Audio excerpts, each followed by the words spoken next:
So, about Trench Crusade, I found out here on YouTube about 4 months ago. I heard that's similar to Warhammer 40k, but with an even darker, stranger lore background.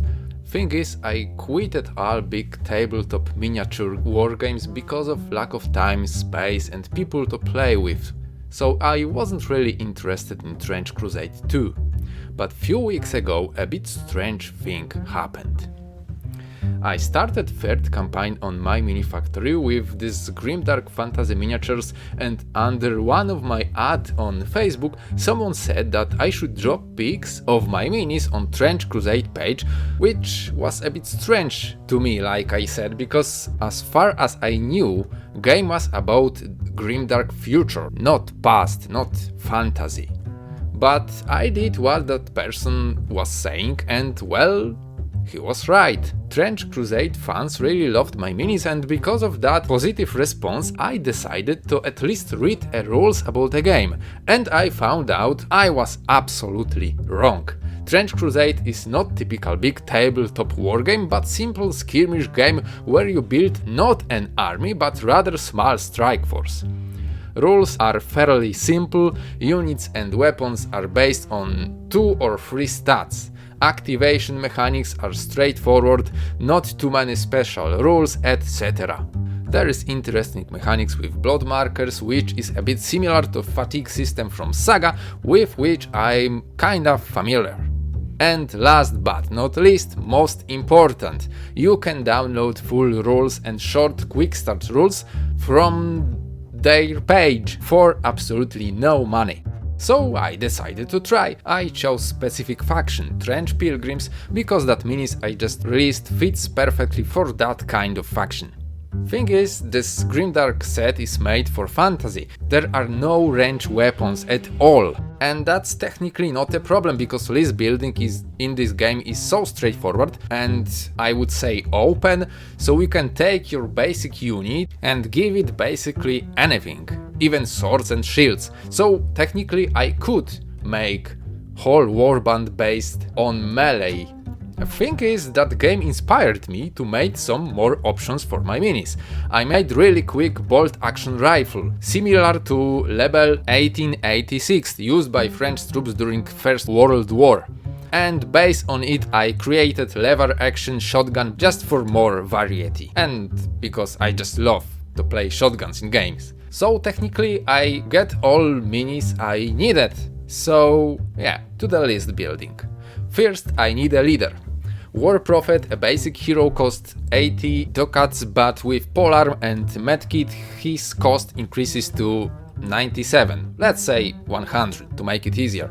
So I have 600 ducats left to make rest of the band. I have my Blackfriars, just need to build my list basing on Trench Pilgrims, a primary unit for chosen faction. One pilgrim costs 30 ducats, bolt action rifle 10 ducats, shotgun 15 ducats, sword and shield 19 ducats. Technically I could field 15 basic pilgrims with bolt action rifles and it could probably work well.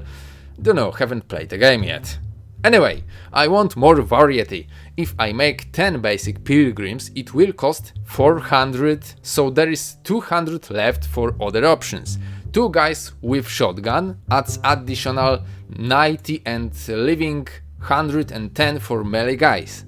2 basic swordsmen cost 98 ducats, got 12 points left and that additional 3 which left from purchasing a leader. So I can add for instance 1 grenade and 1 Molotov cocktail for my 2 melee guys, and that's all. Whole 700 ducats spent. So what I get? War Prophet, 10 pilgrims with rifles, 2 pilgrims with shotguns and 2 pilgrims with swords, shields and nades. In total 15 warriors. Is that a lot? Yeah, that might be. That doesn't seem like a, elite force. So at that point I just needed to print them and paint. I wanted to say I'm rather bad painter, but that's not technically true. I mean, I'm not painter at all, it's even worse. I do paint from time to time, but that doesn't make me a painter, right? The good thing about Trench Crusade is a setting and lore, a true grimdark, darkened than whole Warhammer 40k universe. And that style of painting, of course, requires some skill, but it also forgives a lot of rookie mistakes. You just can cover all bad brush strokes with a dirt, blood, damage, etc. Or at least I was hoping that I could work that way before I started. First, I primed whole warband with white from a spray can. Second, I decided to make one main color, blue, which was a main color of French uniforms at the beginning of the Great War. And because of these pilgrims are using lever rifles, so French uniforms also feels like appropriate.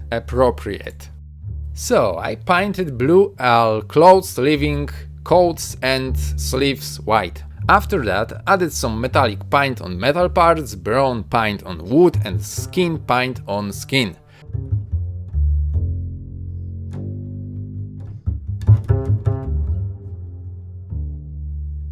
Slapped some gold here and there, and first stage of painting process was kinda finished.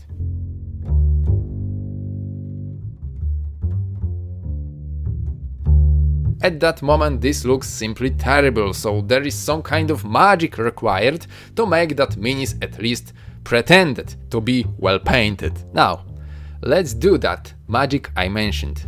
I use cheap oil dark grey paint bought in my local art shop. I mix it with mineral spirit, making some kind of wash, and spill heavily on miniatures. All white gaps disappeared.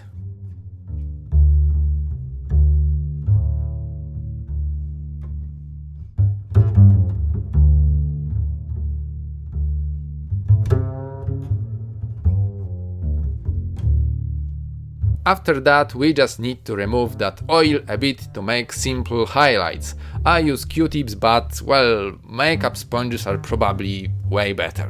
I do not have this, so because of that I wasted some time to removing fibers after Q-tip use. Anyways, after whole process it looks kinda okay to me, so I added a bit of pigment on bases, so make it even dirtier, and that's all.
For someone who doesn't know how to paint, effects are satisfying. But I feel like there is still a lack of something. Something like an enemy.